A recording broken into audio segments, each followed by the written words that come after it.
Adaraa keessan ijoolleen orofa daladda yookiin badhoo daladdani adaraa keessa sirriitti of eeggadhaa. Adaraa keessan obboloota koo adaraa keessa viidiyoo kana sheerii godhaati ijoollee orofa keessa dalaga yookiin badhoo dalagan biraan naagaa dhugaa waaqayyoo jechuudha. Yoo obboleessa qabaatte yoo obboleettii qabaatte adaraa kee viidiyoo kana sheerii godhaati ijoollee badhoo biraan gaa yookiin immoo baadiyaa keessa ijoollee daladdu jechuudha. Ijoollee baadiyaa keessa daladdu keessattuu ijoollee Saawud Arabiyaa keessa jiran jechuudha. Akkuma viidiyoo jalqaba irratti argitan kana obboleessi keenya kun akkuma nama kamiyyuu nan dalagadha jedhee biyya Saawud Arabiyaa dhufe. Mucaan kun erga dhufee urufa badhoo dalaga. Mucaan kun jechuudha urufa badhoo isaa dalaga jechuudha. Yookiin immoo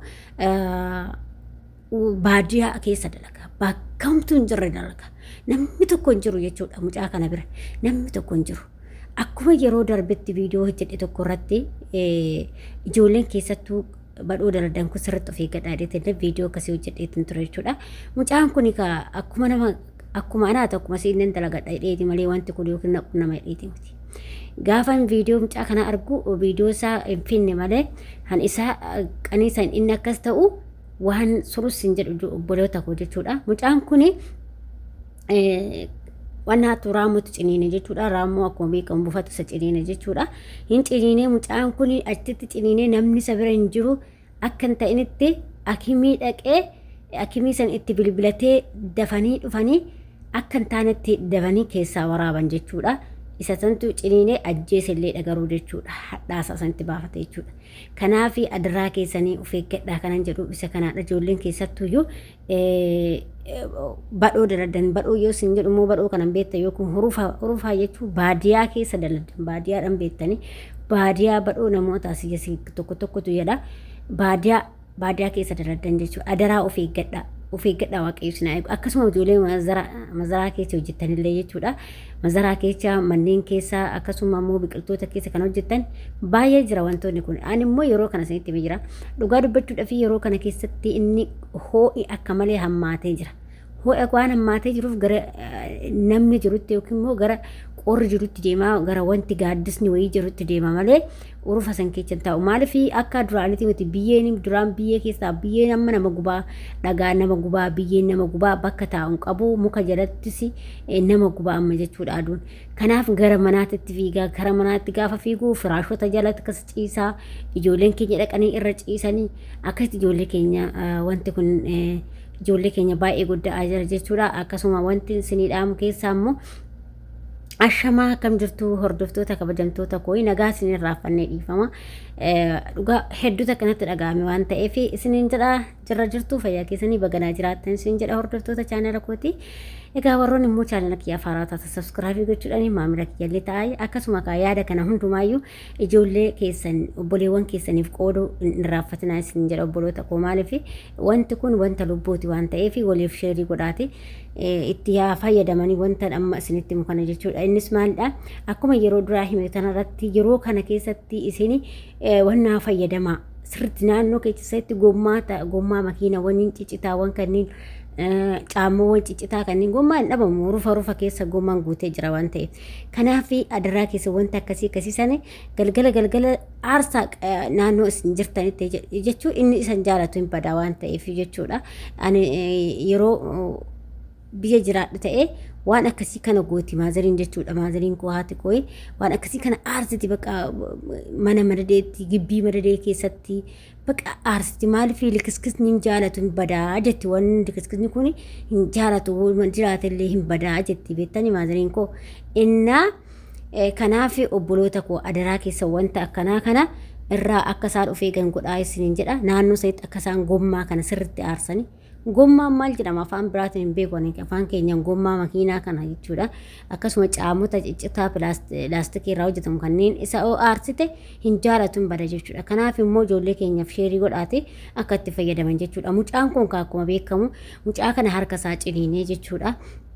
Dhugaa rabbii dawwalachuu baatee mucaan kun du'e jechuudha. Akka sanuyyuu namtichatu dafee dhufe jedhee sagalee isaa irraa balleecha kiraarii qaba waan ta'eef kiraarii gaddaa qaba dhugaa rabbii jechuudha. Hedduutu akka dafqeela kokkee asitti ol lagalte jedhe baqa kokkeen koo asitti tolla galteedha baqa waan hin dubbadhu wallaalee jedhee baqa maaliif namni tokkitti sabran jiru dafee bilbilatee namtichi dhaqqabee hakimiin dhaqee keessaa waraabanii harka isaa ashaganii jechuudha harka ciniinee jechuudha walumaa galatti harkatti ciniinee hidhaatti baafate jechuudha kanaaf of eeggadhaa garuu ajjeesellee jira mucaasuun jechuudha adaraa keessan of eegaa adaraa keessan ijoolleen istiraahaa akkasuma baadiyaa keessa daladdanii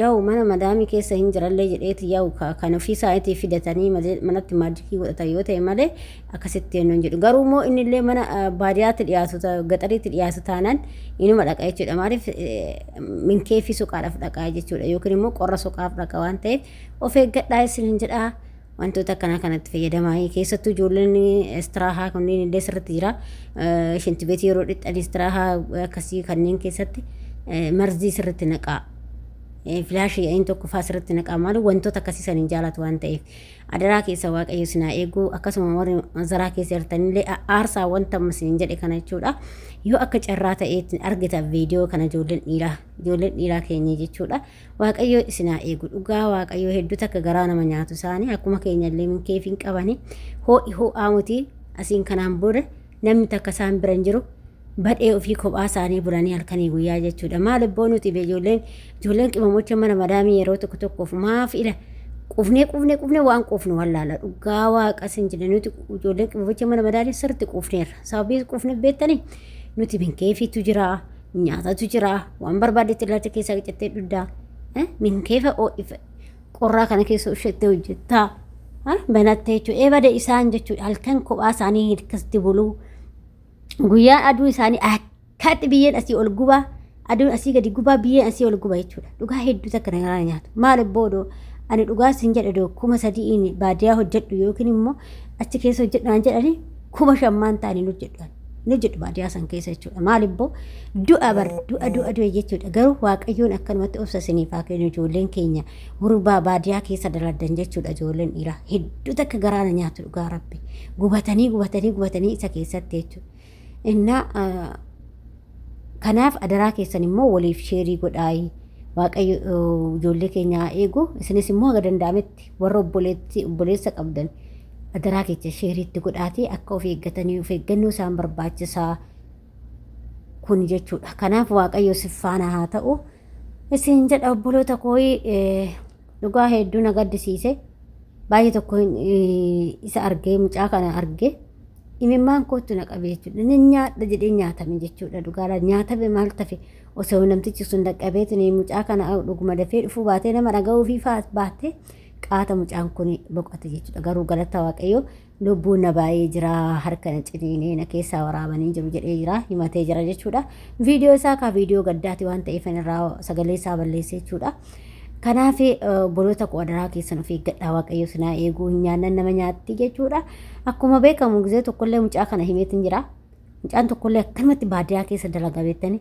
baadiyaa keessa osoo dalaguu jechuudha dhugaa rabbi waan jireenyi biyya ormaan hungoon hin qabdu baadiyaa keessa osoo dalaguu gaazeetti dho'ee bakkumatti boqote jechuudha mucaas maaltu achi jarree wanni achi jiru tokko hin jiru akkasitti boqote jechuudha waan ijoolleen keenya hin taane hin jiru bare ijoollee shamarranii ta'ee dhiiraa ta'e biyya ormaa kun waan hungoon hin qabdu bara keenyatu bara akkanaa ta'e danda'u hundumaafuu maal goonaa miti adaraamu walii mirmadhaa waliif waan argitan tokko waliif qoodu yaadaa isin jedha walitti garaan jabaatinaa nuti wal malee hin qabnu walitti garaan jabaatinaa jarri garaa nutti jabaatti nuti immoo akka walitti hin jabaanne isin jedha hanga viidiyoo biraatti walitti deemnutti viidiyoo kanaan turtii gaarii yaada fi qeeqoo qabaattan koomentii barreessaa isin qabadha baay'ee.